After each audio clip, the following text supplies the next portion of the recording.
മണിപ്പൂരിൽ വീണ്ടും സംഘർഷമുണ്ടായി എന്ന് വാർത്ത വരുന്നു. നാഗ കുക്കി വിഭാഗങ്ങൾ വീണ്ടും ഏറ്റുമുട്ടി. സംഘർഷത്തിന്റെ പശ്ചാത്തലത്തിൽ മണിപ്പൂരിൽ 2 സ്ഥലങ്ങളിൽ ഇപ്പോൾ കർഫ്യൂ പ്രഖ്യാപിച്ചുവെന്നും വാർത്ത വരുന്നുണ്ട്. വിനീത വി ജി വിശദാംശങ്ങളുമായി ചേരുന്നു.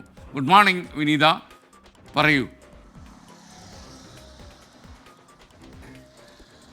Very good morning S K N. മണിപ്പൂരിൽ വീണ്ടും ഇതാ സംഘർഷങ്ങൾ ഉണ്ടായിരിക്കുന്നു. ഇത്തവണ നാഗ കുക്കി വിഭാഗങ്ങൾ തമ്മിലാണ് സംഘർഷമുണ്ടായിരിക്കുന്നത്. ഈ കഴിഞ്ഞ ദിവസമാണ് ഈ നാഗ വിഭാഗത്തിൽപ്പെട്ട ഒരു യുവതിയെ കുക്കി വിഭാഗത്തിൽപ്പെട്ട ആളുകൾ അപമാനിച്ചുവെന്ന് പറഞ്ഞ് ചെറിയ രീതിയിൽ അവർ തമ്മിൽ തർക്കങ്ങൾ ഉണ്ടായിരുന്നു.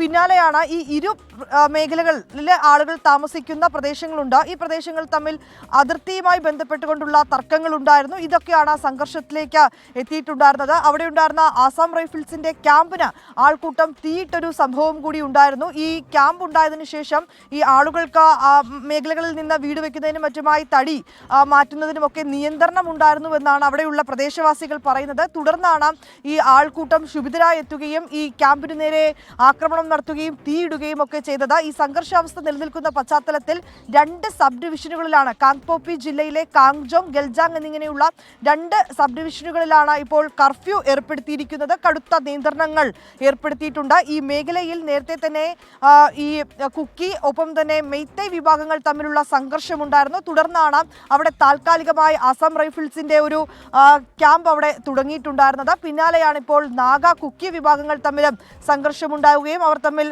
വാക്കുതർക്കങ്ങൾ ഉണ്ടാവുകയും ചെയ്യുന്നു. പിന്നാലെയാണ് ഈ ക്യാമ്പിനു നേരെ ഈ ആൾക്കൂട്ടം എത്തുകയും അവിടെ തീയിടുന്നത് ഉൾപ്പെടെയുള്ള ആക്രമണങ്ങൾ നടക്കുകയും ചെയ്തിട്ടുണ്ടായിരുന്നത്. ഇപ്പോൾ അതീവ സുരക്ഷാ ക്രമീകരണങ്ങളാണ് കാങ്പോപ്പി ജില്ലയിൽ ഒരുക്കിയിരിക്കുന്നത്. S K.